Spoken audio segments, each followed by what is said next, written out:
Morning, Healthy. Morning, Matt. Hope everyone's having a great start to their Tuesday.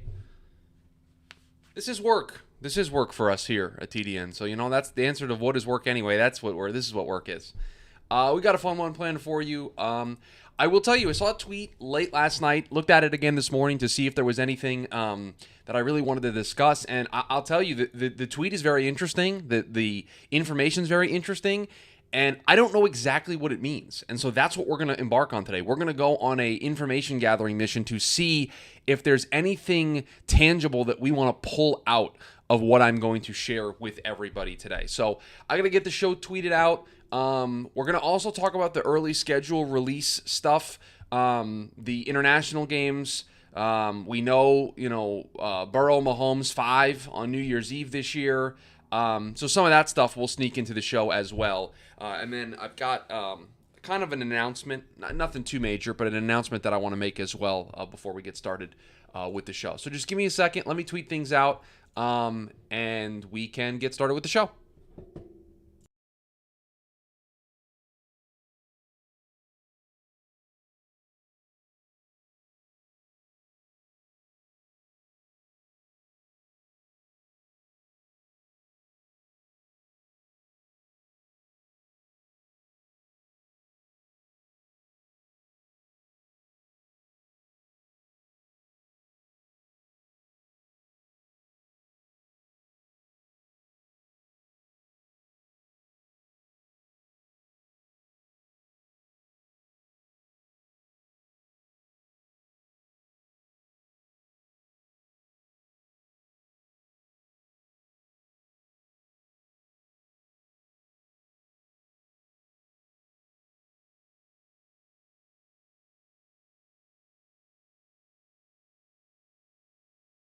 Okay, hello Toto, hello Jamie. Matt says getting people watching, the tweeting and messaging all in the right places is the pain of YouTube Live. Yeah, I mean, I've got it down to a science. I make the thumbnail for the show in the morning. It's pretty easy to import into the streaming software that I use, and then I post it in the Discord, obviously for the premium members, because that's where most of the traffic comes from right now.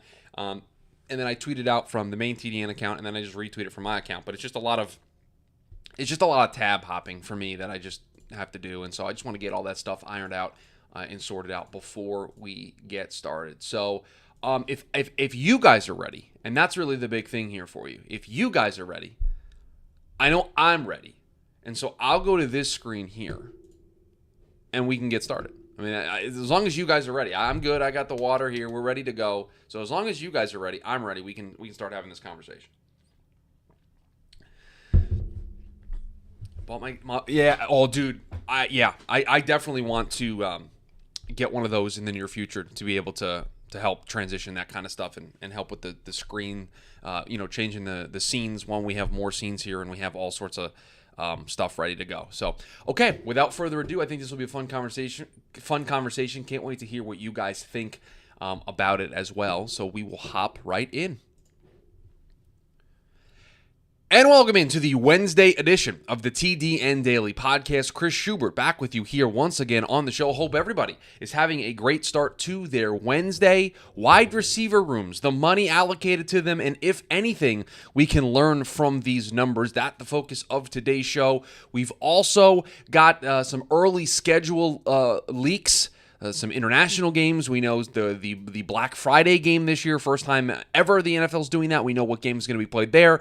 So we'll discuss some of that as well. We've got the live YouTube chat here ready to go. But before we do that, I have a bit of a major announcement. Major might be a little too strong. I might be channeling my inner Tony Khan with a major announcement. But I do have an announcement here for the show today.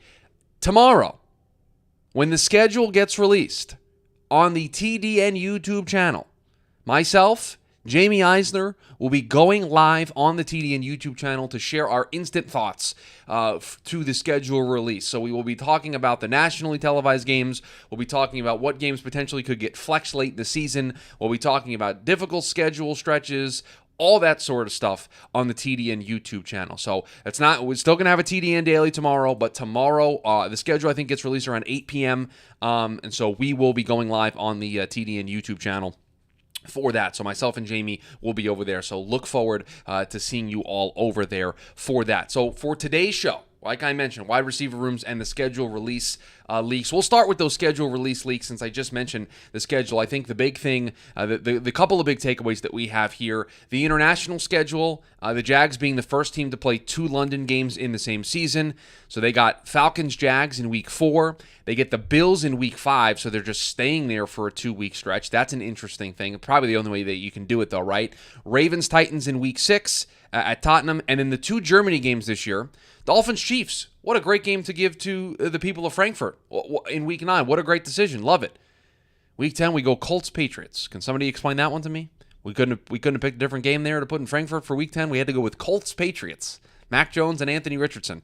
I think we could have potentially Bailey Zappi by that point, depending on how things go there in New England. Not sure that would have been the game that I would have selected there to give to the lovely people of Frankfurt, but the NFL probably has some data there that tells them that Colts Patriots will be a bigger draw than I think it will be over there in Frankfurt. The Black Friday game this year going to be the Dolphins and Jets, so the first ever game that they will be playing on Black Friday, November 24th, Dolphins-Jets. I'm just starting to come to terms with the idea that my team is going to be featured on more nationally televised games than ever really before in my lifetime, considering what everybody thinks of them for this season. So that is certainly something that I'm struggling with and realizing here in real time. And then we get Eagles-Giants on Christmas Day, and then the other big one that we learned, Burrow-Mahomes Part 5 on New Year's Eve in the afternoon slate at 4:25. That's all that I know as of this point, and I'm going to ask the chat here. Is there any other game that I'm missing that has already been announced? I do know that Donna Kelsey did say the Eagles and Chiefs are playing in week 2. That's a pretty good source. So we've got that game in week 2, a little Super Bowl rematch. We know that the Lions and Cowboys are going to play on Christmas, right? We know things like that. But other than that, the schedule is pretty pretty open. We still have a lot of the leaks that can be done. Heldy says, Justin is right, Chris. Do not look at the Titans wide receiver room. We're going to get there, Heldy. We're going to get there. They are going to be a part of the show today because they do make the list that we're going to of things we're going to discuss. So that's what we've got for the schedule. Some interesting international games this year. I think a lot of competitive international games, and you can thank the Jags being better for that, right? I think Jags-Falcons will be competitive. Jags-Bills will certainly be competitive. Ravens-Titans, the Ravens are going to have to kind of do the heavy lifting there. But Dolphins-Chiefs is a big one to put over there in Frankfurt, so pretty excited about that. So, okay, the major topic here for today's show, the wide receiver rooms in the National Football League. And I saw a tweet yesterday morning. It was from Warren Sharp, who I think is one of the smartest people in football media, one of the smartest people in this space, and I love the content that he puts out. And he just tweeted out yesterday, most expensive wide receiver rooms in 2023, and he listed them 1 through 32. And in fact, I will, for the first time ever on the show, can I do this? I have to sign into chat. Never mind, I can't put this in the chat. I can do it this way. I'm going to go into the live chat on my personal YouTube account, and I'm going to post in the chat here the link to the tweet so everybody can click on it and see it here while we do this. You can see the most and least expensive wide receiver rooms in the National Football League in terms of cap dollars, not in terms of cash, but in terms of cap dollars for 2023. And the important thing there is that's going to guide us through this conversation to determine, where we want to go with this. So the 5 most expensive wide receiver rooms in 2023. The Cardinals at $53.2 million. The Broncos at $43.7 million. The Raiders at $43.4 million. The Jaguars at $41.3 million.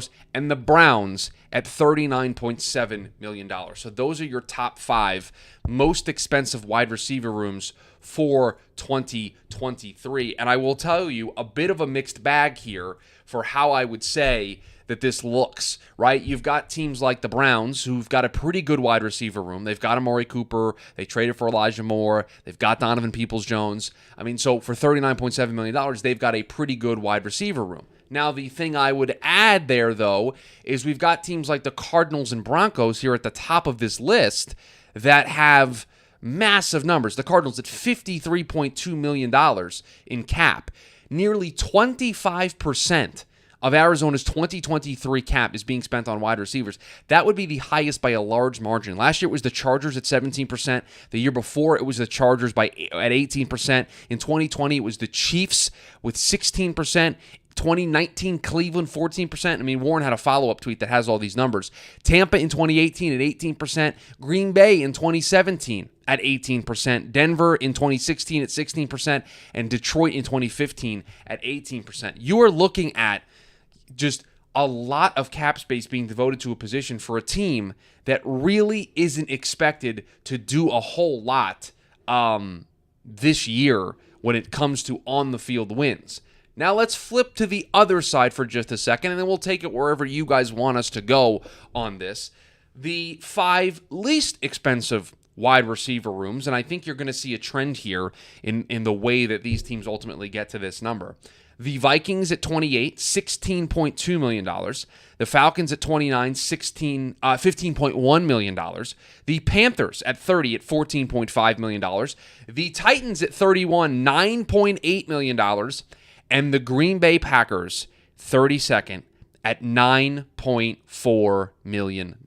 And again, I don't know if there are any surprises here. You look at the Vikings, Justin Jefferson on a rookie deal, Jordan Addison on a rookie deal. They move on from Adam Thielen. Yeah, that room's not going to be that expensive. They got great productivity out of it, but right now it's not that expensive. The Falcons, you got Drake London, right, who's on a rookie contract. Your other 2 big pass-catching options, Kyle Pitts, a tight end, doesn't really fit into that mold. They trade for Jonnu Smith. His money doesn't account here.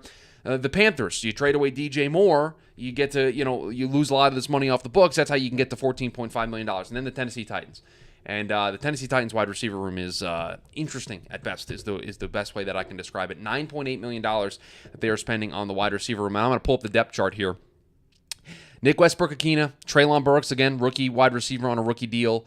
Kyle Phillips. That's their starting 3. They got Chris Moore, Racey McMath, Colton Dowell as the backups at that group. It is not a very good group here for this team in 2023. And then the Green Bay Packers, $9.4 million. It's been the criticism for a very, very long time there in Green Bay for Aaron Rodgers that they haven't spent on that position. And they brought in a bunch of talent at that position via the draft, but multiple late picks, right? They didn't spend a day 1 pick on a wide receiver. They picked a defensive player. They used a tight end pick on day 2, so it doesn't count towards that. And so I'm not surprised that these are the teams that find themselves in the middle of the road. Here's the thing that I will tell everybody here while we are doing this.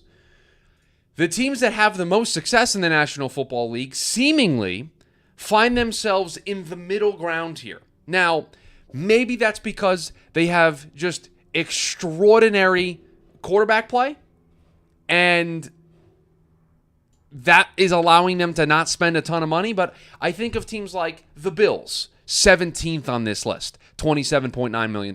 The Bengals, right now they don't have to pay any of those 3 guys a second contract. They're going to at some point, so this number is going to change. But right now, $28.1 million. They're 16th on the list. The 49ers, the success that they all have, that's more scheme, right, than it is quarterback, $23 million. The Eagles, you got Devonta Smith, a first-round pick on a rookie contract, but A.J. Brown they traded for and paid. $22.8 million in cap allocated to the wide receiver room in 2023. So now part of this is the way you're able to structure contracts, right? So this is how good your front office is, how good your cap management team is, how you're able to structure contracts that allow you the flexibility, right? This is an actual cash given out because the A.J. Brown contract is pretty big. But again, the Chiefs, 23rd on this list, $21.7 million. Again, Travis Kelce, the big contract there. They move away from Tyreek Hill, and they've got a wide receiver room that's Marquez Valdez-Scantling. They drafted Rashee Rice, Sky Moore, Kadarius Toney. So not a lot of big name guys there in that group that are getting a ton of dollars. There go a ton of cap space allocated to them. And so to me, none of this surprises me, right? I think the Cardinals being number 1 is a little bit of a shock. I think you look at it and go, holy smokes, they're paying that kind of money for that room, and what are they getting out of it? What are they really getting out of that group? Really not a whole lot. It's not turning into productivity on the field, and it's not turning into wins, right? DeAndre Hopkins, they trade for Marquise Brown. Those 2 guys are the guys doing the heavy lifting there because Rondale Moore, second-year player, Michael Wilson, a rookie, Zach Pascal, Greg Dortch, that room, the way that it is made up. And so you ask yourself, what can we learn from this? This is a position group that you've got to be really careful about how you go about managing it moving forward, because you could find yourself in a situation like the Cardinals, like the Broncos, like the Raiders, where you are allocating so much of your cap to a position group that if you don't have the quarterback or you don't have the rest of the team, feels like a little bit of a waste in many regards. Whereas the teams at the bottom, the Vikings, they're finding success right now with wide receivers on a rookie deal. Now, they're going to rise up this board in a couple of years, right? When Justin Jefferson gets paid. They're not going to be sitting down here at 28. This is the perils and the product of being able to look at this when we are, that they find themselves here this low on the list. But that being said, they're going to go up over time. The Lions are going to go up over time when they have to pay guys like Amon-Ra St. Brown. The Ravens on this list at $21.3 million. Again, they've been criticized for not spending a lot on the wide receiver room, and that's indicative of being in the bottom half of the league. And there's a balance that you can strike. No one is criticizing what the Bills and Bengals have done from an investment perspective. Nobody is complaining about what the Jets have done from an investment perspective at the wide receiver position, right? Those are teams that don't get criticized for wide receiver help. The Jets are 14th, the Bengals are 15th, the Saints are 15th, the Bengals are 16th. The Bills are 17th. It's what you do with your investments that people talk about, right? I don't think there would be criticism for the Ravens being 24th if Rashad Bateman was healthy and was able to be on the field, right? If they had young players on their team, no one's complaining about the Vikings' investment into the wide receiver room. They've got Justin Jefferson and Jordan Addison. No one's complaining about what the Falcons have done in terms of investing into their, into their wide receiver groups. Tuttle says you look at the 17 through 32 teams, and they're mostly franchises that are seen as top half of the franchises. Yeah, Tuttle, I think it's a great point, right? The Bills in there.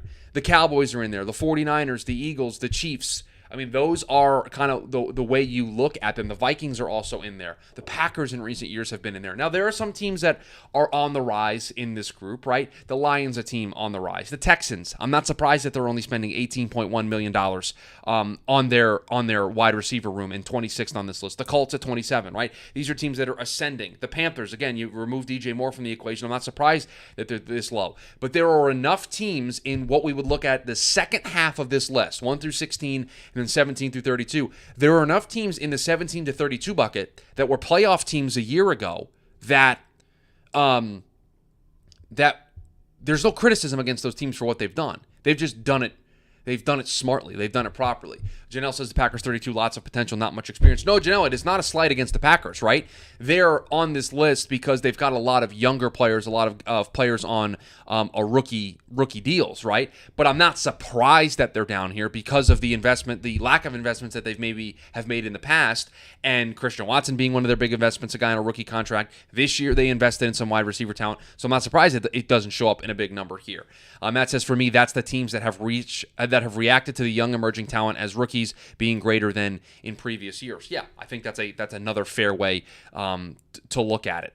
And again, towards the top, there are more teams that are going to find themselves, in my opinion, on the outside looking in next season than there are going to be in the playoffs. The Cardinals, going to be on the outside looking in. The Broncos, more than likely on the outside looking in. The Raiders, more than likely on the outside looking in. The Bucks, 6th at 39.2, outside looking in. We're paying Chris Godwin. We're paying Mike Evans. Now, again, you lose Tom Brady, but you got a lot of money allocated to that group. Doesn't allow you to kind of fix some of the other holes on the roster while you're kind of biding time to get another quarterback. The Rams, 8th on this list at 36.9. Somebody's got to help me. The Chicago Bears are paying $34.8 million in our cap. That's probably DJ Moore, but we've also got Chase Claypool. That's a lot of money for a group that I wouldn't put the Bears in the top 10 wide receiver groups. Look at it this way. The Bears are 10th on this list. They are 10th in cap dollars, not actual cash, but in cap dollars in 2023 in their wide receiver room. Would you put the Bears in the top 10 receiving corps in the National Football League for next season? I don't think you would. So that's where it becomes a little bit of an issue for me. The Chargers at number 11, $34.4 million. I mean, we know Mike Williams, Keenan Allen, and they've spent on that room. They've spent to support Justin Herbert. So, again, are there like major earth-shattering, groundbreaking takeaways from this list? No, I don't think so. I think a lot of this tracks with what we feel.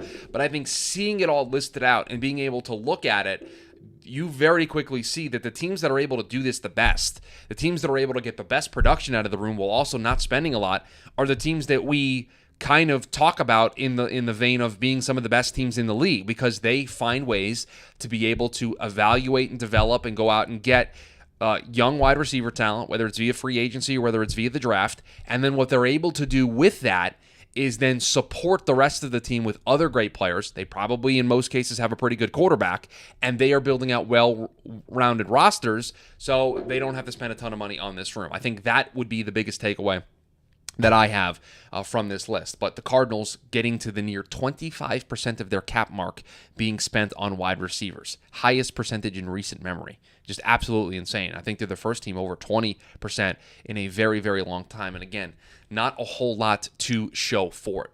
That's going to do it for us here on this deep dive on the wide receiver rooms in 2023. Appreciate everybody making this show a part of their day. Please rate, review, subscribe to the podcast. We've got the YouTube version of the show, 11 a.m. Eastern Standard Time. You can see us put this show together in real time. You can be a part of the pre-show and the post-show. And like I said, tomorrow, the YouTube channel, the Draft Network on YouTube, Jamie and myself are going to go live for a scheduled release show as well. Some bonus content for you this week as well. So I appreciate everybody making this show a part of their day. I'll talk to you all tomorrow. Okay, we are into the post-show hype. What does everybody want to talk about in the post-show? Any more schedule, anything else from the schedule get leaked while I was doing the show? We got anything else? The commissioner has said there could be a 4-team division in Europe. With the Jaguars doubling their London games in 2023, they continue to be the most likely team to move. Late ad, but Bengals Chiefs should have been week 1. That's not. I mean, Sam, I get it, but that's not how it. That's not sometimes how it works. They got it. The schedules. They got like a team of people that go through every permutation to make sure that it works from a TV perspective, that it works from a, from a scheduling perspective based on road and home games. So, like, I know you wanted it week 1, but it probably wasn't feasible. That's probably why they didn't put it week 1. Matt says we really don't want the Jags here. Well, so here's the thing, right? So I'm reading this PFT tweet. The commissioner has said there could be a 4-team division in Europe. With the Jaguars doubling their London games in 2023, they continue to be the most likely team to move, right? Okay, let's move them. You still need to add 3 teams in it. You need to add 3 teams to put over in Europe. You then need to add a United States team, or Canada or Mexico City. You need to add a North American team to be able to replace the Jags in the AFC South. So either way, you need to expand 4 teams. You need to have 4-team expansion. We talked about this on a TDN Daily maybe almost a month ago now, of what that would look like. It's actually one of our most highly listened to episodes when I talked about the future of NFL expansion. Jamie, I don't disagree that they will be the first team that moves, but that doesn't get the NFL out of the, I don't want to say issue, that feels too strong, the decision that needs to be made on getting 4 expansion teams. You still need 4 expansion teams, because you would need to then replace the Jags here and add 3 teams to the Jags division in Europe. That's what you would need to do. And I don't know where they're going to put these teams. I've talked about it, that they could put 2 teams in. They could put 2 teams in England, and then they could put a team in Germany. They clearly feel pretty good about that. France would make sense from a geographical perspective. I don't know what any information they have on whether that would be a success or not. Italy would also make sense from a geographical perspective. And I just don't understand what makes them think that there's demand for this. In the UK and in Germany, if you follow the NFL, most people have a team they follow. Yeah, so I would get this for the Jags, right? That most people have a team. But Matt, do you not think, and I'm going to ask you as somebody who lives over there, do you not think that if they put a second team in London, right? They brought the Jags over, but they made a second new team in London, brand new expansion team, new name, new jerseys, new everything, that community wouldn't rally behind that team, even though their intro to NFL football was picking a team in the United States. You're telling me they wouldn't rally hard around that team? I agree, Jamie. I wouldn't rule out 2 in Germany. I'm just saying logistically they can put it in a bunch of different countries. There's a great map that overlays the distance that the NFL teams are in the United States and just picks it up and superimposes it over a map of Europe and shows you how far they could realistically go and that it would be in line with how divisions travel to play each other throughout the season. Yeah, 2 in the UK and 2 in Germany feels like the most likely option. Yes, 100%. 100% agreed. I'm just throwing out other geographical areas that make sense. So I think if they are attracting new viewers of the NFL or neutral fans, then a new team here would be attractive. So you don't think there's any... See, this is where I disagree. I think there would be some percentage of people that live in London that picked another team that would move over to support the London whatever we're calling them. Is there any metric tracking void years in team roster contracts? I think they would help create anomalies on lists similar to this. Oh, Total, that's a great point, right? Well, that's why, like next year, the Ravens are at $21.3 million right now. We're going to add $11 million to that because they're going to have the void year of Odell Beckham Jr. counting against the cap, right? So you'd have to kind of remove that stuff from the list. So that's an interesting point. I don't know how that stuff tracks. I will say this though, Tuttle. That doesn't really change the conversation, because if you then have void years that are adding to your wide receiver room and it makes you one of the more expensive wide receiver rooms in the league, that's an indictment of you, right? That's an indictment of the way you've run your franchise. And so there's still value in seeing it here. Because then we can be like, okay, let's use the Cardinals, for example. I don't think they have any major money, but we'll just use them, right? If the Cardinals have $53.2 million, but 15 of it is void money, well, doesn't that make it worse? They're first on this list, and 15 of it is money that they already spent for a player that's no longer there. And so I think that's where the value gets added. Matt says, so this is a really interesting topic, Chris. I think there's a big difference between fandom in a franchise-based system a la the U.S. and in Europe. If you've seen soccer and the ultras for football teams, I think the fandom for that is similar for NFL teams. Oh, I mean, Matt, I'm a huge soccer guy, right? I'm a West Ham guy. I get it. I'm very in tune. You know, soccer is the sport I played growing up. I watched the Premier League every weekend at my house. Like, I get it. I'm very well aware of the way the fan base is there. In England and in Europe in large for their soccer teams. I do think Germany has a slightly lower viewership number gross right now, but it is a bigger growth market. I mean, they clearly feel that way too, right, in the NFL? And they've quickly expanded to play multiple games over there. They're playing 2 this year. So, Chris, would you support a local Premier League team if they expanded over West Ham? No, I would not.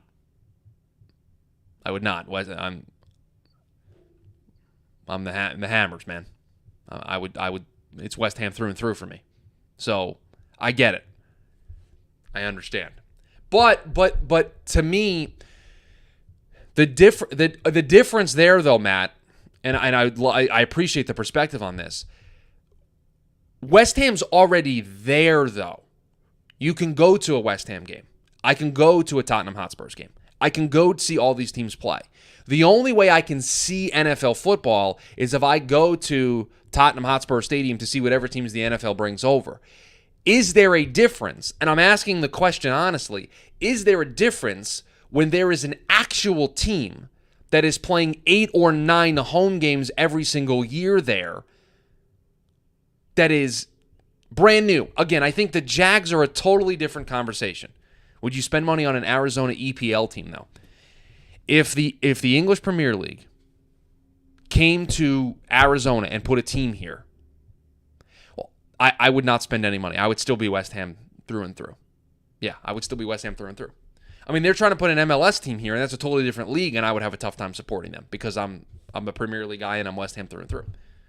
I'd still go because I like soccer, but now I will say this though. To Jamie and to Matt, and I appreciate this conversation. This is great. Maybe should have done the show on this instead. We did a show on this a couple of months ago. Maybe it's time to rehash it here once we get more information. The NFL clearly feels that they have the data and the information that tells them that people are going to spend money if they put an NFL franchise in England, in London, and in Germany. They feel that way. They feel very strongly that they can do this. And so their data tells them that people will spend money. Now, Matt, I'm not saying I don't appreciate your perspective, and I don't think your perspective is wrong, but the NFL clearly feels that they have data contrary to the opinion that you have. And that's the interesting thing to me, is what does their data tell them?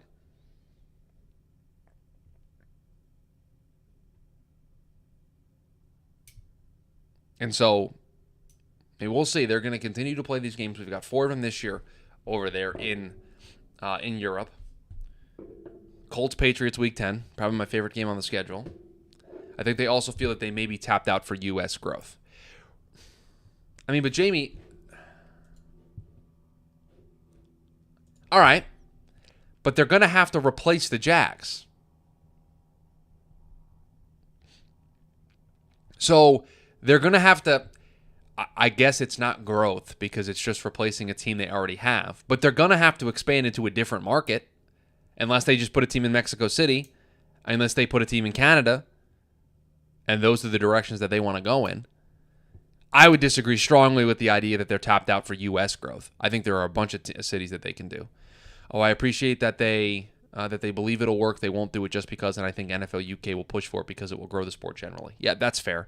But I think instead of getting 90K sold out at Wembley, they'll get 50K times 9 for 8 or 9 home games.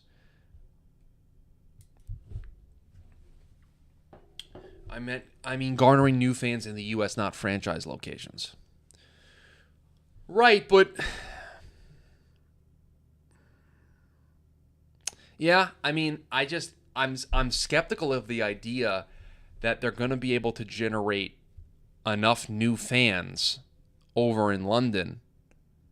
Short term, maybe long term, over a decade they'll get there, but like the percentage of creating new football fans by putting an expansion team in the U.S. is less than putting it in Germany. Sure. But in order to have this conversation, we need to determine, and again, this is why the NFL probably has a lot more data on this than we do. Not probably, they definitely have more data on this than we do. How many people in Germany, London, in any of these cities that they're considering, how many people in these cities are already football fans?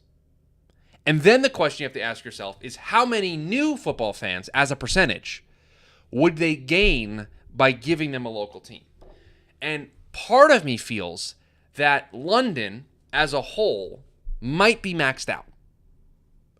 Because they play games there all the time. And I think it already generates the fans that they have. 4 million watched the Super Bowl last year in the UK, about 2 million in Germany. So you got 4 million people that watched the Super Bowl last year. So, I mean, that's what you're trying to tap into? 4 feels like a lot all at once, though. But that's the only way to do it. It's the only way to make it work logistically. And so they might do this for a couple of more years and then try to expand. But I would be incredibly skeptical of it being a success. I mean, it would change everything about the league. It would change the logistics. It would change it would change a lot, man. It would be very, very interesting to see how they pulled it, how they pull it off. They can unbalance divisions again. I mean, they could.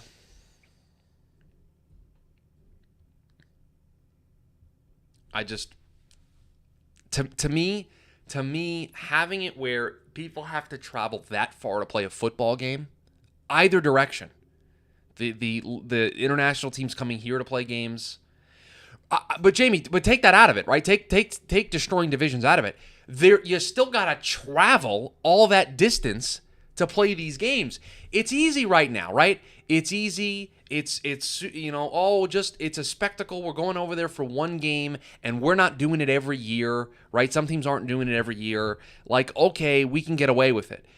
Imagine being in the same conference of the international teams, and you got to go over there and you got to play all the teams. Now, I know once you go over there, you're gonna roll through the games, but still, you got to travel there, you got to travel back. How's it going to work for those teams when they travel here? Are they going to travel here and just play a bunch of road games in a row? Like, how do you balance the schedule? Like, there are logistical nightmares that just, like, would concern me. That, like, if I was part of the committee that needed to put this together, like, these would be the things that I would concern. I would have great concern about being able to do it. Now, the TV dollars that they would be able to get from having teams there and being able to put out TV deals in Europe, that'd be pretty good. Sam says, seems like maybe a dumb question, but if they added 4 teams, how would it work with getting full? They would just do an expansion draft because they would be 4 brand new teams. And so for the first time in a really long time, since the Texans were brought into the league, you'd have an expansion draft. And the rules of the expansion draft would get set by the league, and you'd have a certain level of number of players you could protect. I would assume players with no trade clauses in their contracts would have to be auto protects for you. And that's the way it would go. And there would be 4 teams drafting from the pool of players that were left over. The travel from Northeast to UK, Germany isn't that horrible compared to playing the Rams, Chargers, etc. Sure. But that horrible is not necessarily the standard I'm looking for here.